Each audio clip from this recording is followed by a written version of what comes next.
La rebelión de esclavos de Espartaco despertó la furia de los pobres y de los oprimidos. Pero la fuerza más destructora de Roma fue la codicia, que envenenaba a la política. El ansia de poder llega a la cima cuando tres hombres compiten para obtener la supremacía absoluta en la República Romana. Solo uno vencerá y conseguirá todo el botín, el honor y la riqueza. Su nombre resonará a lo largo de la historia como arquetipo de la ambición y de la tiranía: Julio César. El Imperio Romano. Julio César.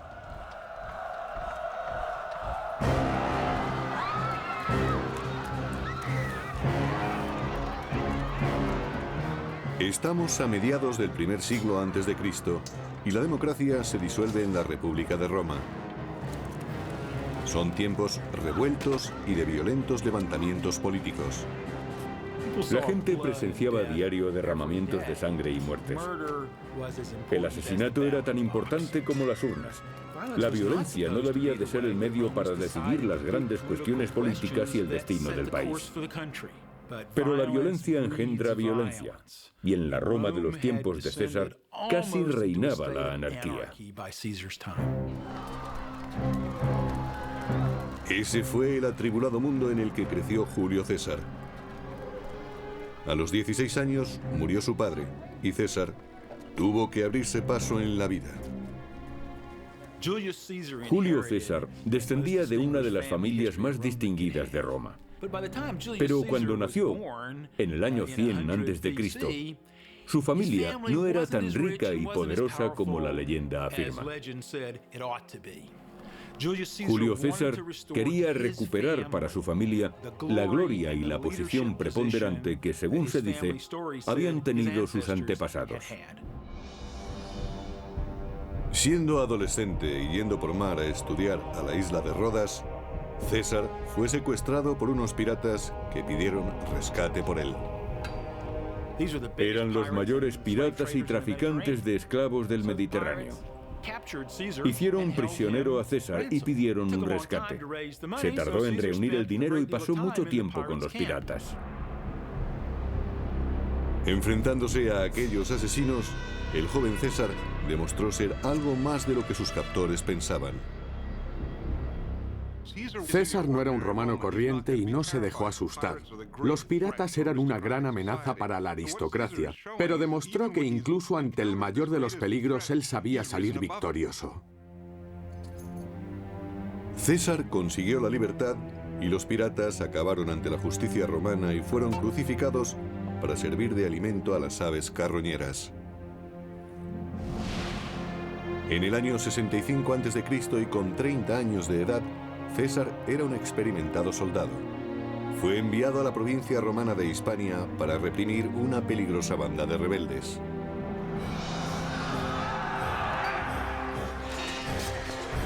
Allí demostraría poseer grandes dotes de mando y un carisma que marcarían su futuro. César era un hombre que se relacionaba con personas de cualquier nivel social. Era amigable con los soldados y demostró tener tanto valor y arrojo como ellos. En ese momento, comenzaba a forjarse la reputación militar de César. Si un miembro de la élite demostraba tener valor, frialdad y capacidad en el campo de batalla, conseguía influencia política en Roma.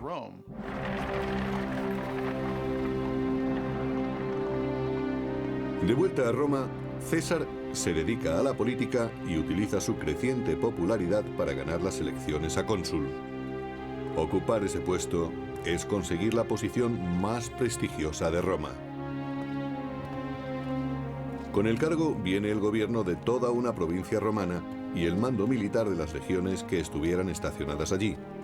César era un político nato. Julio César sabía relacionarse de manera brillante con las personas y convencerlos de sus ideas.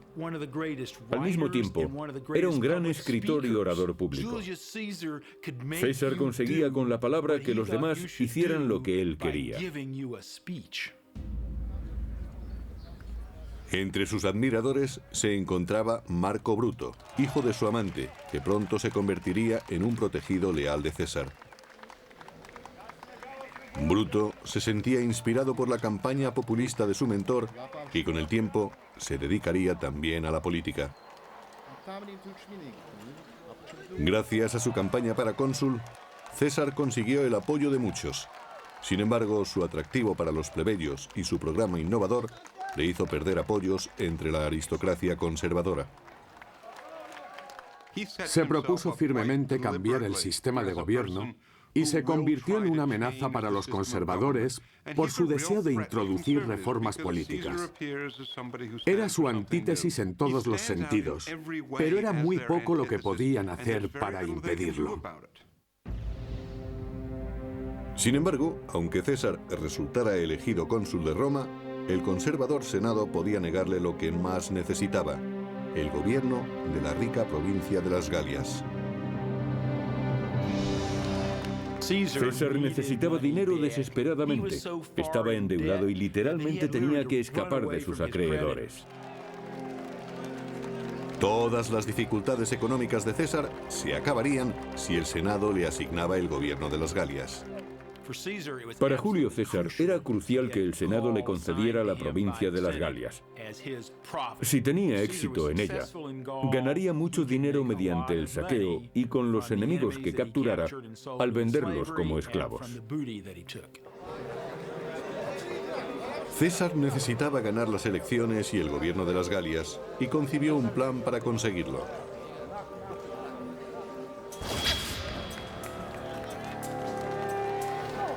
En la brutal arena política de Roma no se debía luchar solo.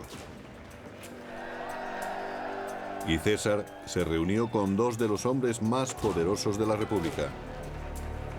Uno era su viejo amigo Craso, el hombre más rico de Roma, que había financiado la campaña política de César. El otro era el celebrado general Cneo Pompeyo Magno, conocido como Pompeyo el Grande.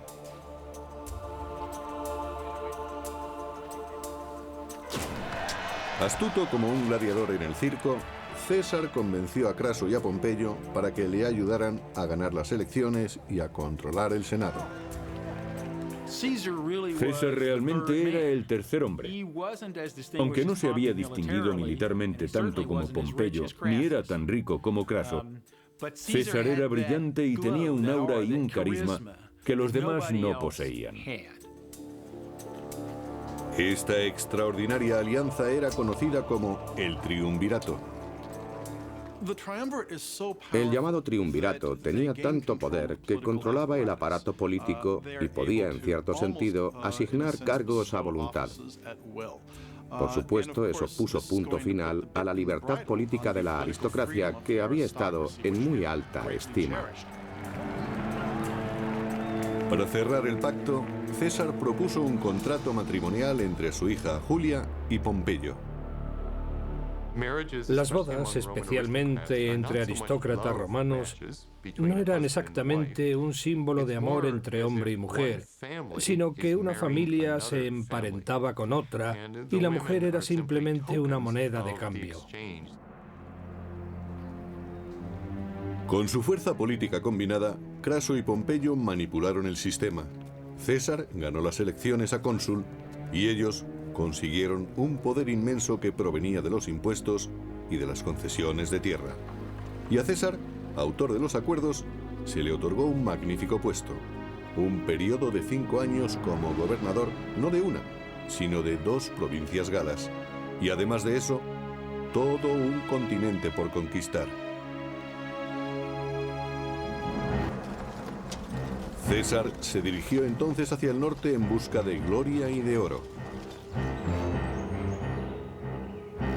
Al mismo tiempo, una desesperada horda de bárbaros se desplazaba hacia el sur, directamente contra el ejército de César, para invadir territorios romanos. Conocidos como los helvecios, contaban con 300.000 hombres que buscaban nuevas tierras para asentarse por la fuerza si fuera necesario. Por extrañas razones, quizá ambientales o quizá bélicas, los bárbaros del norte, hombres, mujeres y niños, con todas sus pertenencias, se dirigieron hacia el sur. Pero eso era algo que César no iba a tolerar. A lo largo de las riberas del río Ródano, los romanos establecieron una barrera, una muralla de 30 kilómetros de longitud. Los helvecios no podían cruzarla, y para rodearla tenían que pasar por las tierras de la tribu Aeduí, más allá de las fronteras de la República. Y eso presentaba un problema. César no tenía autoridad para dirigir su ejército fuera de territorio romano. Para conquistar el botín, los esclavos y las nuevas tierras que ansiaba, debía convencer al Senado de que no existía otra alternativa. Debía aparentar que existía una amenaza monumental. Sin embargo, los helvecios se encargaron de hacerle el favor. César, en su marcha contra este grupo de salvajes, informaba a Roma. Persiguió a los bárbaros creyendo que serían un objetivo fácil, pero pronto vio que estaba equivocado. Sin previo aviso, los helvecios desaparecieron entre los bosques y cayeron sobre la retaguardia de César. Aquellos grupos tenían una apreciable estructura militar, disponían de armas y estaban organizados militarmente, con unidades preparadas para defenderse.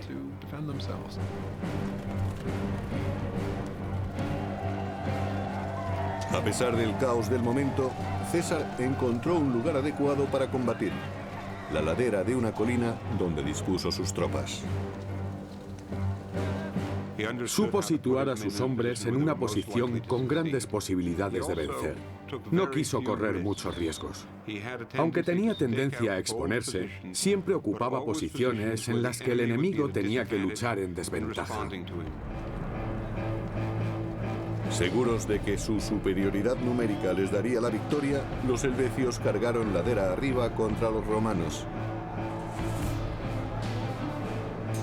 El mismo César nos describe el combate. Desde nuestro puesto los soldados abrieron una brecha entre las falanges enemigas. Mis hombres clavaron sus lanzas en los escudos de los galos, forzándoles a tirarlos. Desenvainamos las espadas y cargamos contra ellos.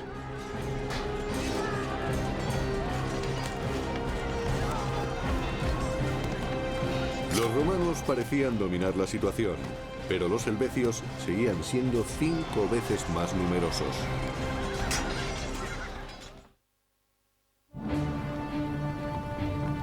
En el año 58 a.C., los helvecios, una violenta horda bárbara, atacan a los soldados romanos y emboscan su retaguardia, forzando a César a combatir.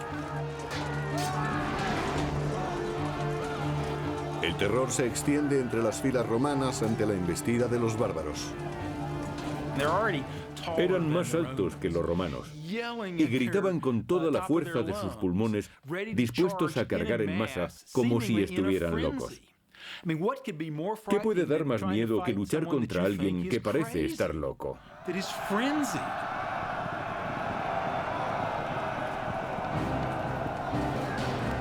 Aunque eran menos, los romanos se encontraban en una posición superior.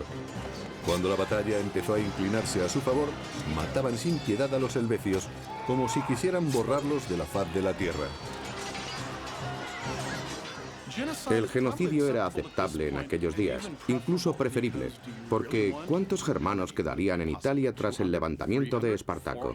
¿200, 400, 500.000? Habían demostrado lo que una masa de esclavos desesperados podía hacer contra Roma. La mejor estrategia era muy sencilla: exterminarlos. Pero algunos escapan. Y siendo César un experto manipulador, hace surgir el fantasma de una invasión germánica para conseguir el apoyo popular de Roma.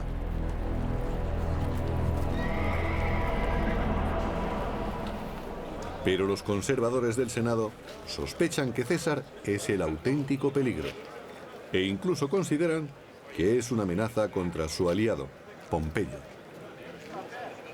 Empezó a temerse que ocupara el puesto de Pompeyo, el máximo dirigente de Roma. La diferencia entre ellos era que Pompeyo apoyaba el orden político establecido, mientras que César siempre manifestaba que quería cambiarlo. La tensión embarga la ciudad. Los conservadores tratan de convencer a Pompeyo de que rompa con César, pero es demasiado tarde. Su nueva esposa, Julia, hija de César, ha absorbido completamente al gran general.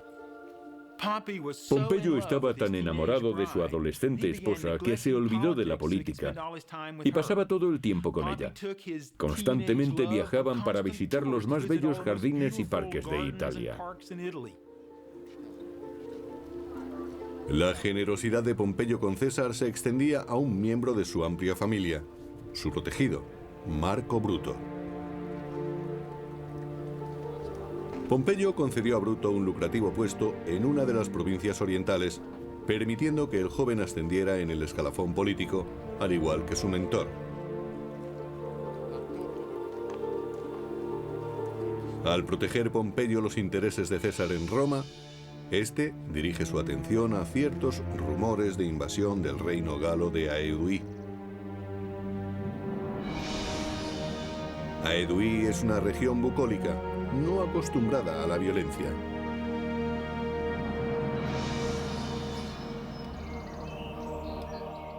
La mayoría de ellos pasaba el tiempo realizando actividades no militares. Se dedicaban a la agricultura, a construir sus casas, a hacer sus ropas y a cuidar de sus hijos. En el año 56 a.C., la paz peligra cuando César informa de que millares de guerreros bárbaros acuden a Aedui, dirigidos por un temible caudillo, Ariovisto. Ariovisto se convirtió en una gran amenaza para los romanos. Según esto, su ejército estaba muy bien equipado y entrenado, y actuaba de forma muy violenta. Recordaba a invasiones y caudillos bárbaros anteriores. Se decía que oprimía a los aliados de Roma que encontraba a su paso, haciendo peligrar el prestigio de la República.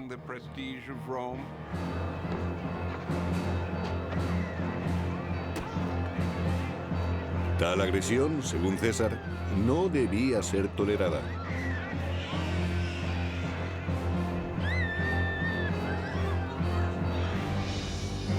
César se entera de que Ariovisco planea establecer su base en la ciudad fortificada de Besançon y rápidamente cruza la Galia con sus hombres para encontrarse con él.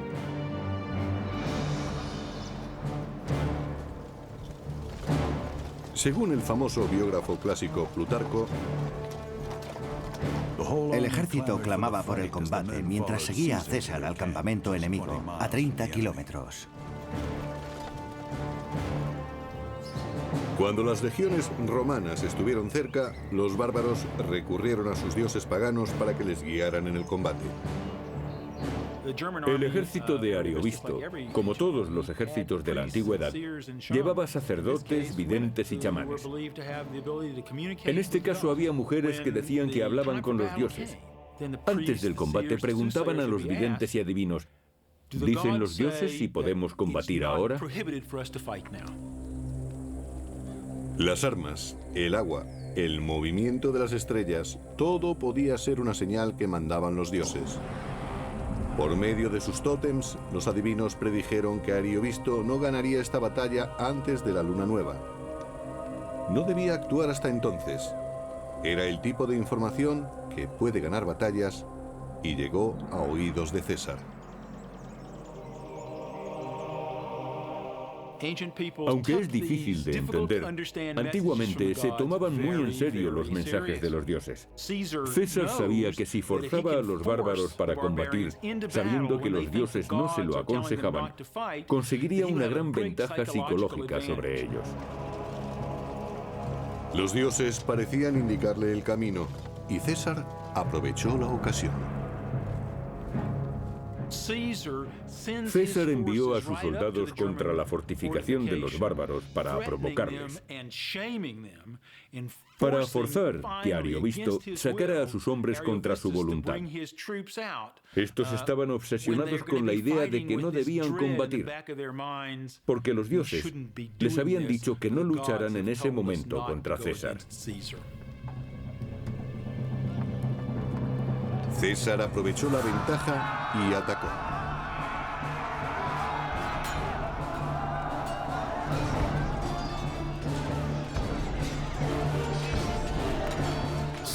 César no reparaba en eliminar personas.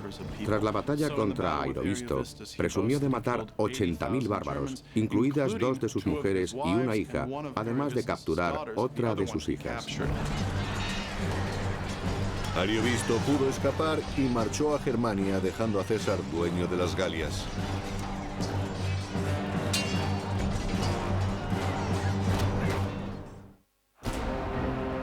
En el año 58 a.C., Julio César mató a decenas de millares de violentos guerreros germánicos.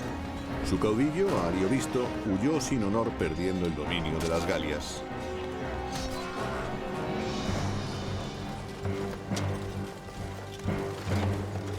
Ahora, con total libertad, como había planeado, César puede anexionarse los reinos de las Galias y presentarse como liberador. Sin embargo, algunos no dieron la bienvenida al gobierno romano. Perdieron su independencia política. Eso puede que no importara a algunos de los elegidos. Los jefes en particular obtuvieron todo tipo de beneficios políticos y materiales. Pero sabemos que a mucha gente no le gustaba ser gobernada por extranjeros. En los 3 años siguientes, César abandonaría su disfraz de protector. No solo sometió a las tribus bárbaras del norte y del oeste, sino que cruzó el Rin y el Canal de la Mancha para invadir Germania y Britania. Fue el primer romano en hacerlo. Informando y promocionándose al mismo tiempo, César enviaba a Roma los emocionantes relatos de sus conquistas. Aunque rodeados por miles de nativos, mis hombres se defendieron con la mayor valentía durante 4 horas y mataron muchos británicos a cambio de solo unos pocos hombres heridos. Tan pronto como divisó nuestra caballería, el enemigo arrojó sus armas y huyó, sufriendo pérdidas muy graves.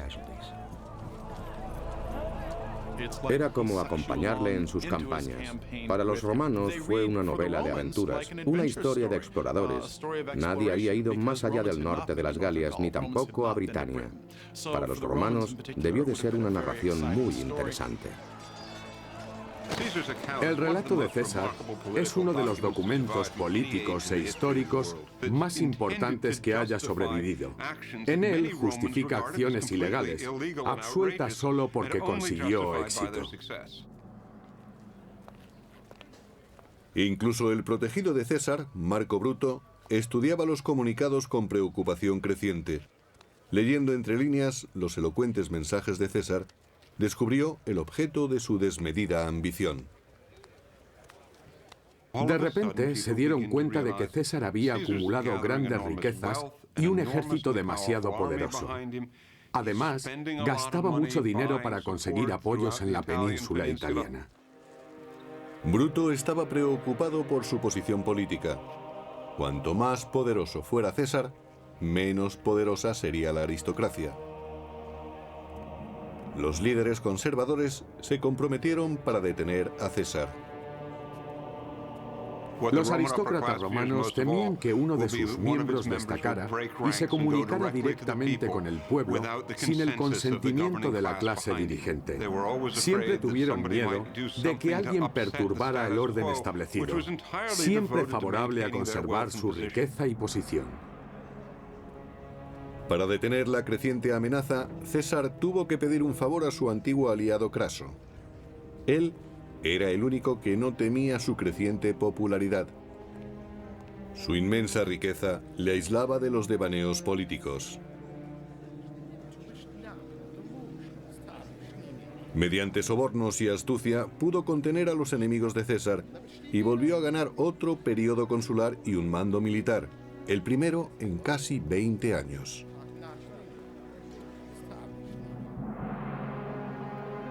Pensando en una gloria duradera, Craso se dirigió hacia el este para invadir el reino de los partos, muriendo en una emboscada.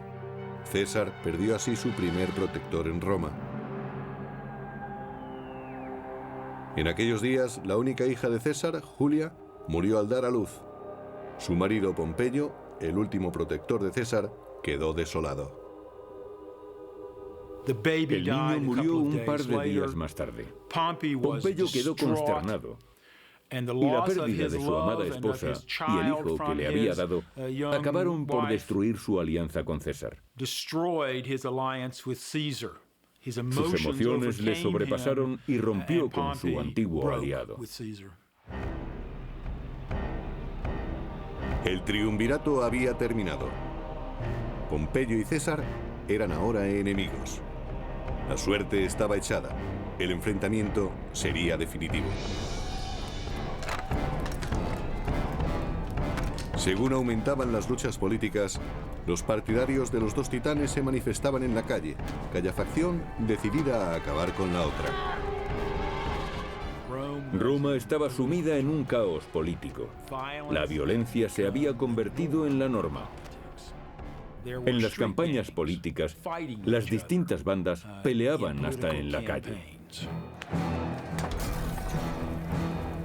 En medio de aquel desorden, el edificio del Senado, la sede del gobierno de Roma, ardió hasta los cimientos.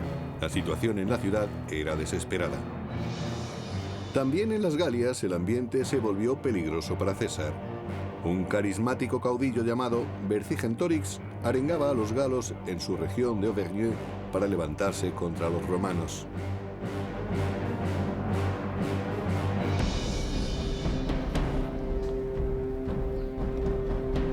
El plan de Vercingetorix era radical: quemar todas las provisiones, todos los graneros y todo el forraje para los animales.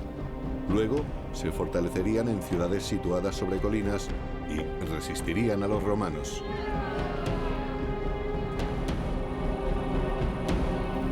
Cuando sus posesiones estaban en llamas, la solución debió parecerles a los galos demasiado peligrosa. Sin embargo, su sacrificio sorprendió y alarmó a los romanos. Vercingetorix trataba de destruir la logística del ejército romano. Alimentar a los soldados era un gran problema, y cuanto más se alejara César persiguiendo a los galos, más tendrían que racionar sus provisiones, que a su vez resultarían más fáciles de cortar para conseguir que las tropas pasaran hambre. Con las reservas de comida descendiendo rápidamente, los romanos solo tenían dos alternativas: quedarse y pasar hambre o retirarse. Pero César nunca pensó en retirarse. En el año 52 a.C., un valiente guerrero llamado Vercingetorix animó a su gente a sublevarse contra Roma y quemar sus graneros y sus fuentes de aprovisionamiento. Hacia finales del invierno, los romanos tuvieron que elegir entre el hambre o la victoria. Pero ahora había vuelto la primavera. César arengó a sus tropas y atacó a Vercingetorix y sus hombres. Entre los lugartenientes más próximos a César estaba Marco Antonio.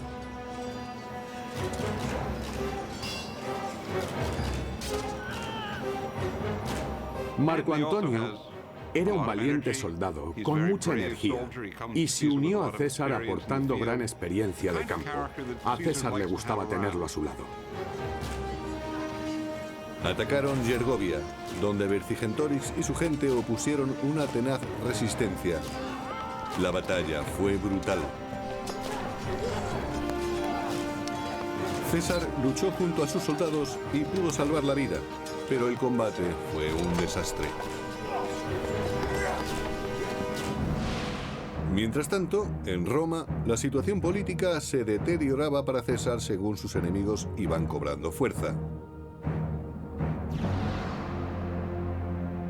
El conservador Senado nombró único cónsul a Pompeyo y puso un ejército a su disposición. Y para empeorar las cosas, Pompeyo rechazó una oferta de matrimonio para ingresar de nuevo en la familia de César. En lugar de eso, se casó con una joven viuda llamada Cornelia, hija del senador Metelio Escipión. Es probable que Pompeyo quisiera impedir que aumentara el prestigio de César. Durante años, Pompeyo había vivido cómodamente en Roma, y es posible que quisiera medirse con César, cosa que hizo buscando aliados políticos entre los aristócratas. Pompeyo consiguió que el Senado nombrara cónsul a su nuevo suegro. Con esta última traición, se separó definitivamente de César y se unió a los conservadores. La situación se tornaba crítica para César.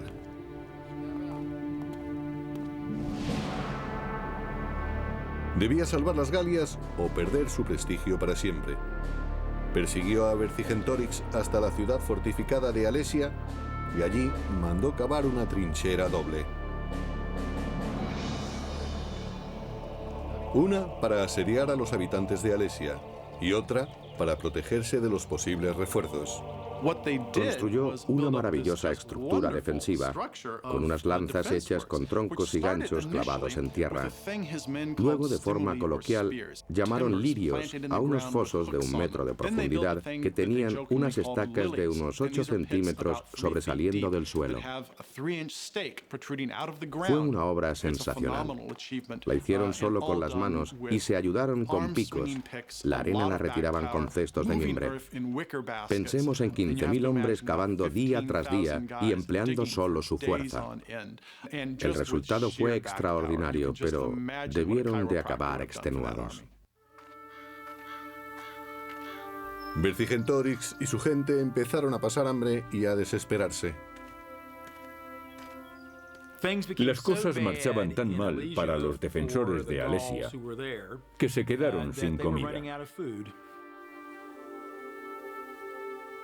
Pero cuando iban a rendirse, la peor pesadilla de César se convirtió en realidad.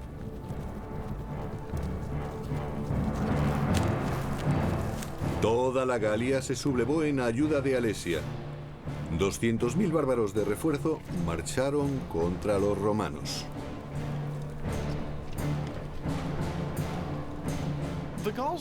Los galos eran una fuerza relativamente bien organizada y muy pronto reunieron mucha gente.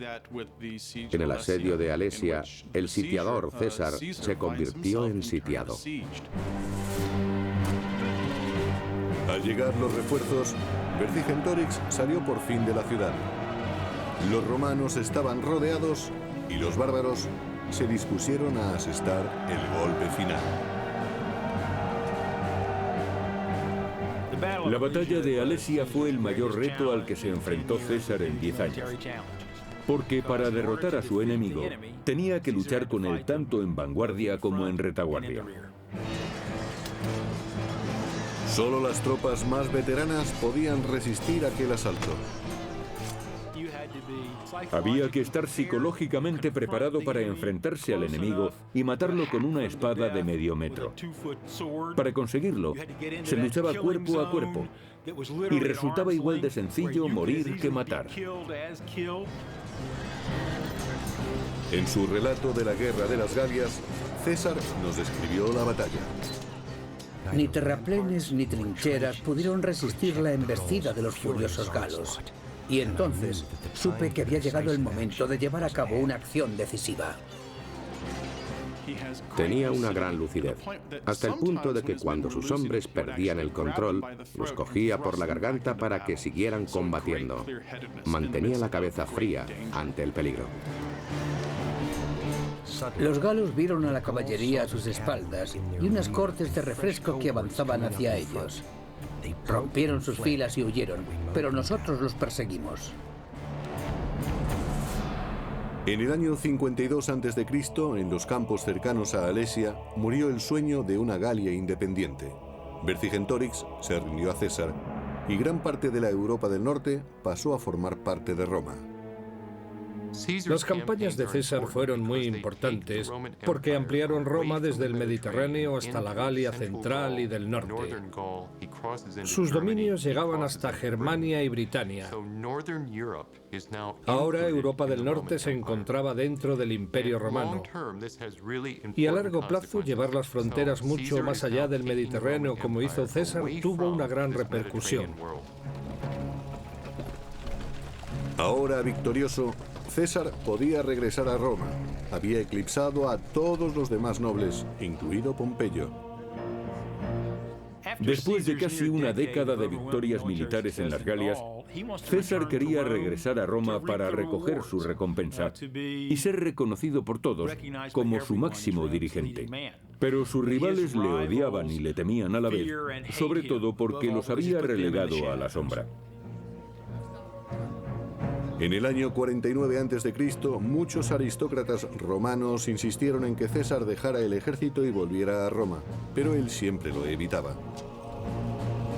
César sabía que si disolvía su ejército y regresaba a Roma, sería asesinado por sus rivales que le odiaban por sus éxitos y sabían que no podrían detenerle debido a su popularidad. César caminaba literalmente sobre la cuerda floja. César y sus enemigos iban a tener un duro enfrentamiento que nadie podía impedir. En el año 50 a.C., Julio César no tenía rival en Roma.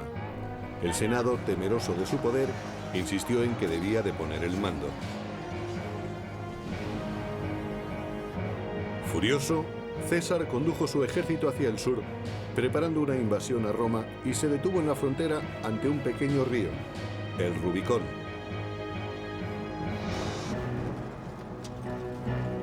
Para César, dejar a sus hombres a la orilla del río y marchar solo a Roma era sinónimo de una rendición total ante sus enemigos. La vida de César pendía de un hilo. Tenía que cruzar el Rubicón, un riachuelo, la frontera entre las provincias y la propia Roma. Cuando lo hizo, sabía que podía desencadenar una guerra civil, pero tuvo que elegir entre eso o caer en desgracia.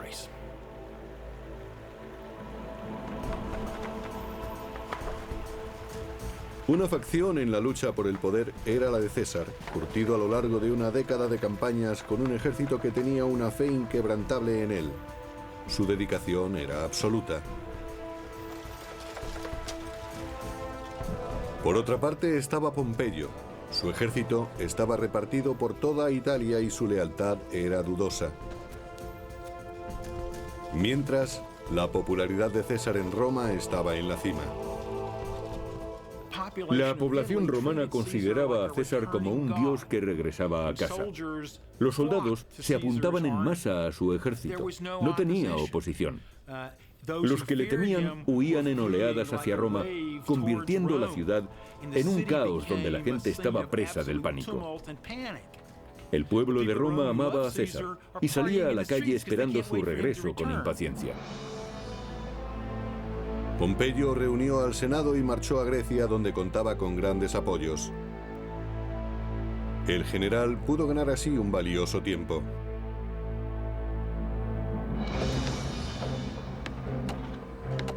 Pasaron meses antes de que César pudiera construir o apropiarse de los barcos y suministros suficientes para ir tras él. Cuando las tropas de César desembarcaron en Grecia, Pompeyo contaba con un gran ejército. En enero del año 48 a.C., en Farsalia, los dos personajes más importantes de Roma se enfrentan a una trágica guerra civil. Pompeyo dispone del doble de soldados que César, pero los de este están armados con una poderosa arma, la confianza. Pompeyo tenía que luchar o rendirse. Así hacía César las cosas. Además, sabían que siempre situaba a sus hombres en una posición con grandes posibilidades de vencer. Disponía de un ejército muy bien entrenado, que se compenetraba a la perfección, por algo los llamaban veteranos. Se habían convertido en una fuerza muy efectiva, acostumbrada a combatir. En Farsalia, los largos años de campaña de César dieron sus frutos. Sus tropas destruyeron totalmente al ejército enemigo. El mismo Pompeyo tuvo que escapar. César lo persiguió hasta Egipto, pero fue demasiado tarde. El gran Pompeyo cayó en una trampa y fue decapitado por forajidos egipcios. La cabeza fue enviada a César. Según el biógrafo clásico Plutarco, Cuando le llevaron la cabeza de Pompeyo, César no quiso mirarla, pero se quedó con la sortija que utilizaba como sello mientras lloraba. ¿Lloró realmente? Resulta demasiado anecdótico y desafía la realidad. Pudo ser posible porque Pompeyo había sido camarada y amigo suyo durante mucho tiempo. Al ver a Pompeyo muerto, puede que César se diera cuenta de que a él también le podía ocurrir lo mismo. en el año 46 a.C., sin rivales que se le opusieran, César consiguió el poder total que había ansiado durante toda su vida. Roma era suya. César se dispuso a reconstruir la ciudad, cambió las leyes de los impuestos y estableció nuevas colonias. Se convirtió en el primer dirigente romano en concebir un imperio. César se convirtió en el nuevo Estado que sustituyó a la República. Era una visión previa de lo que iba a ocurrir en Roma con los emperadores, pero lo hizo de tal manera que parecía despreciar las tradiciones republicanas. En consecuencia, se aisló de los demás. No queriendo compartir su mandato con nobles inferiores, se proclamó dictador de por vida. Sería el nuevo rey de Roma. Se temía que si César se convertía en rey, desapareciese para siempre el derecho del pueblo a elegir y a expresar su opinión. La furia contra la tiranía de César rezumaba como veneno por el Senado. Incluso el protegido de César, Marco Bruto, fue persuadido para que lo traicionara. Bruto era un hombre complejo y francamente no muy atractivo. César lo había convertido en su gran acompañante y le había ayudado en su carrera política. Pero Bruto no soportó estar siempre en segundo plano. Además tenía una visión muy romántica de sí mismo. Se consideraba defensor de las libertades. Por eso dirigió la conspiración contra César. Finalmente, en el año 44 a.C., en los idus de marzo, 40 conspiradores conducidos por Bruto en nombre de la libertad decidieron tomarse la justicia por su mano. Según el historiador clásico Suetonio, 23 dagas le fueron clavadas a César. No emitió un solo gemido después de la primera puñalada, aunque algunos dicen que cuando vio a Marco Bruto asestarle la segunda, se lo reprochó en griego diciendo, ¿tú también, hijo? Muchos de ellos eran amigos suyos, algunos desde hacía tiempo. Es posible que estuvieran resentidos por haber abolido la tradición más querida de la República de que un solo hombre no podía ser el máximo dirigente de Roma. Pero seguramente los celos, la pasión y puede que el deseo de recuperar las libertades tuvieran también algo que ver.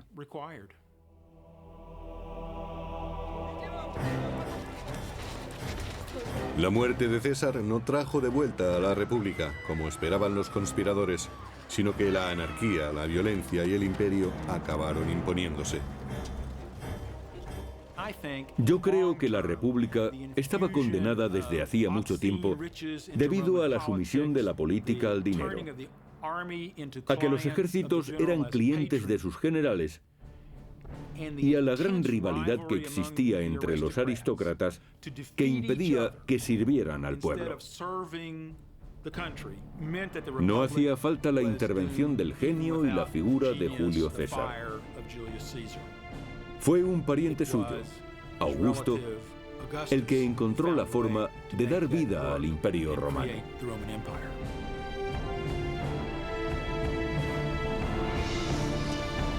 La era de los emperadores había comenzado, y con ella la de sangrientas conquistas, brutales represiones y guerras sin fin.